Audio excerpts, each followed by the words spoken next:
안녕하세요. 오늘은 그 워홀 하실 때 걸러야 되는 사람들 유형 좀 말씀드리려고 해요. 첫 번째입니다. 첫 번째, 거만한 사람. 저는 첫 직장부터 지금까지 워홀러들에게 유명한 직업만 했어요. 그래서 만났던 대부분의 사람들은 저한테 경험에 대해서 이렇게 얘기를 해주던가 필요한 거에 대해서 이렇게 얘기를 해주는 경우가 많았어요. 굉장히 고맙죠, 그거에 대해서는. 근데 유독 그 중에서 자기에 대한 경험과 그런 걸 되게 자랑스러워 하시고, 그거를 이렇게 적정선을 넘어서 남들에게 말을 하는 사람이 덜어 있더라고요. 근데 그런 사람들이 처음에 봤을 때는 되게 멋있죠. 물어보고 싶으신 것들 많으실 거예요. 그런 사람들한테 물어봤자 뭐 돌아오는 건 없고, 그 사람들의 약간 과시와 약간의 무시? 그런 게 있을 거라고 저는 보거든요. 저의 경험도 있고.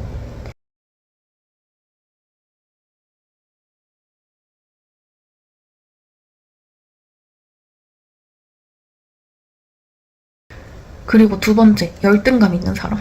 제가 가진 직업과 겪은 경험들에 대해서 과시하지 않아요. 그리고 차라리 숨기려고 하는 편이에요.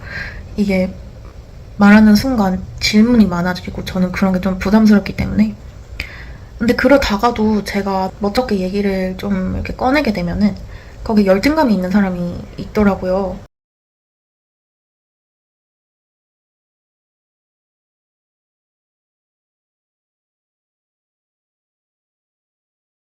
제가 말씀드리고 싶은 거는 이 워홀이라는 게 어차피 다 각자 도생이에요. 뭐 요즘에는 뭐 참교육, 사이다 이런 게 그 젊은이들 사이에서는 유행이잖아요. 근데 제가 겪은 경우에는 그냥 피하는 게 나아요. 그냥 더 다가가지 말고 피하는 게. 세 번째가 뭐냐면 뭐 남들 눈에 비치는 내가 이 땅에서는 되게 이국적이고 되게 특이하고 좀 호기심이 들 거 아니에요. 그러다 보니까 무분별하게 다가오는 사람들도 많아요. 제가 어떤 워크플레이스에서 되게 나이가 많은 한 40, 50대 되는 필리핀 남자분이랑 일을 이렇게 짝으로 페어로 같이 일을 한 적이 있어요. 근데 어느 순간 되게 자연스럽게 너 그러면 여기 혼자 왔어? 그래서 그래서 남자친구도 없이? 그래서 너 남자친구 없어? 너무 자연스럽게 저의 남자친구 유무를 묻는 거예요.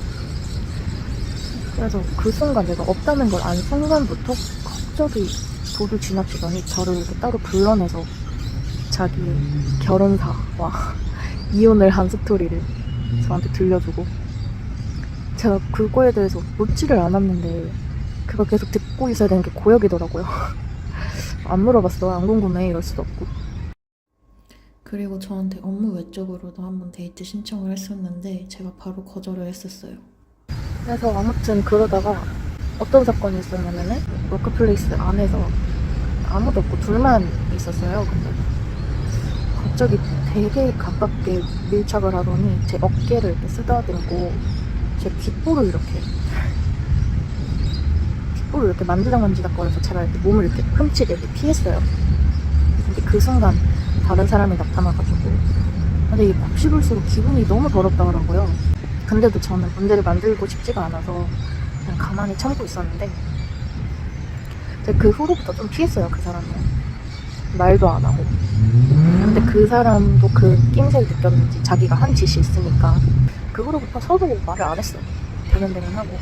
근데 둘이서 페어로 일을 해야 되는 상황이었어서 좀 곤란한 상황이 많긴 했는데, 근데 그러다 보니까 둘이 소통이 안 되기 시작하고 일을 진짜 하는데 좀 삐걱거리기 시작한 거예요.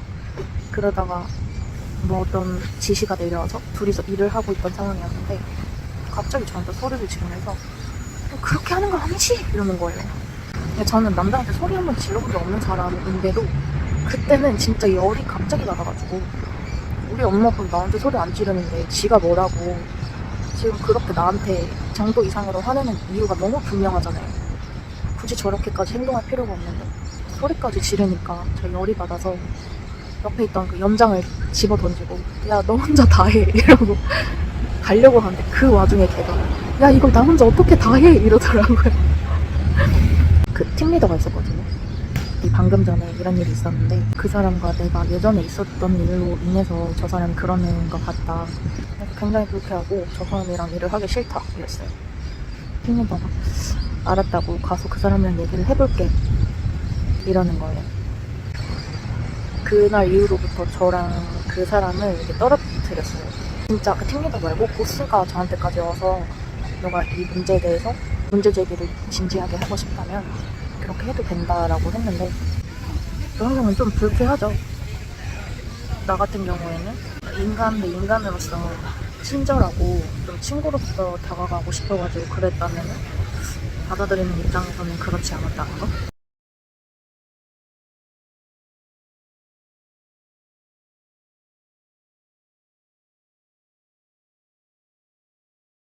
그리고 네 번째는 인종차별. 이거에 대해서 제가 빼놓을 수가 없죠. 서양 사회에 들어온 동양인으로서 빠질 수 없는 게 인종차별 문제인데 제가 처음에 도착한 마을이 동양인이 되게 적었어요. 그 호기심이 가득한 그 눈빛과 약간 적대심이 가득한 눈빛이 제가 처음 호주에 왔을 때는 그 눈빛이 되게 낯설고 힘들었어요. 근데 지금은 뭐 워낙 익숙해져서 아직까지도 저 방금 맥도날드 갔다 올 때도 저를 빤히 쳐다보는 게 어린아이에 때묻지 않은 호기심의 시선을 받았거든요. 근데 어린아이가 아니더라도 시선을 못 멈추고 고개를 이렇게 돌려서까지 저를 쳐다보는 사람들이 많아요. 뭐 불쾌한데 그 점에 대해서는 이 다문화 사회라지만 아직 동양인이 좀 낯선가 봐요. 제가 다니는 데가 좀 시골이기도 하고 좀 씁쓸해요. 씁쓸하기도 하고 이제는 좀 아예 신경이 안 써지는 제 자신도 조금 스스로가 안쓰럽기도 하고 그럽니다. 그러면 제가 심하게 겪은 인종차별 사건이 있냐? 그렇다면 저는 없어요. 저는 워낙 밖에 안 다니고 남들 신경도 안 쓰고 남들 잘 보지도 않거든요. 그러다 보니까 안 생기는 것 같아요. 저한테 시비를 거는 사람이 있어도 전 아마 몰랐을 수도 있어요. 근데 저만 안 당했다고 다행인 게 아니라 제가 호주에 있는 중에도 내 옆 동네에서도 그런 사건이 있었던 적이 있고 인종차별로 인한 피해들은 너무 가까이 있어요.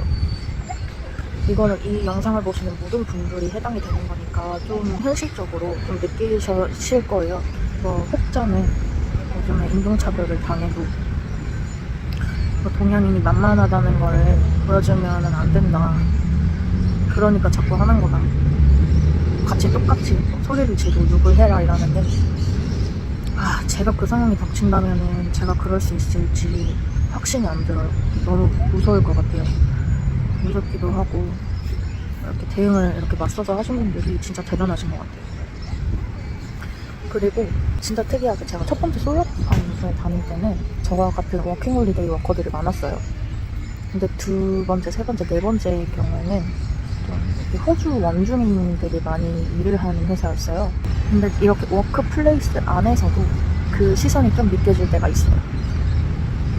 대놓고 말하기는 좀 그런데 저 사람이 나를 이유 없이 좀 싫어하고 좀 거리를 두려고 하는구나 라는 분위기와 느낌이 느껴져요.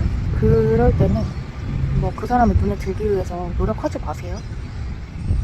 그 사람한테 막 칭찬하고 아양 떨어봤자 그 사람들 눈엔 내가 아시안일 뿐인데 제가 말씀드렸듯이 진짜 인종차별에 대한 직접적인 저의 피해가 없으면은 내가 먼저 컴플레인을 할 수 없어요. 그런 컴플레인을 하는 경우는 한번 보긴 봤거든요. 흑인 여자의 한 명 친구가 있었는데 너무 자기만 차별을 받는다고 느끼니까 보스한테 직접 컴플레인을 했었어요. 그랬더니 그 인종차별을 한 당사자가 와서 미안하다고 사과를 했다고 하더라고요. 근데 그게 어쩔 수 없나 봐요. 자기의 가치관과 자기가 가지고 있는 잘못된 뿌리 깊은 인식이다 보니까 그걸 고칠 수 없나 봐요. 컴플레인을 걸었다고 한 이후로 한 몇 개월 뒤에 저를 만났던 건데 아직까지도 태도가 똑같다고 하더라고요. 이런 주변 사례를 보는 분 계시잖아요. 그러면 그냥 위로해주세요. 나한테는 안 그러던데 이러지 마시고. 워낙 이유가 없는 분노이다 보니까 우리가 어떻게 막을 수가 없어요. 언제 어디서 우리가 어떻게 당할지 모르는 일이기 때문에 인권 운동을 하라 이런 말이 아니라 주변에 그런 분들 계시면은 얘기 잘 들어주시고 같이 화내주시고 그러세요. 나한테 차별을 하는 기색을 보이는 사람들이 있다. 피하십시오. 너무 피하라고만 말하는가 싶은데 제가 겪은 빅데이터상 문제를 만들어서 좋을 게 없어요. 이 나라에서 내가 문제를 만들면은 어떻게든 팔은 안으로 굽게 돼 있어요. 제 편을 누가 들어주겠어요. 여러분들은 이런 일 생기지 않았으면 좋겠네요. 저도 남은 워홀 기간 동안 좋은 사람들만 만나서 좋은 시간만 보내다 갔으면 좋겠어요. 자, 그러면 감사합니다. 다음에는 더 재밌는 얘기로 돌아올게요.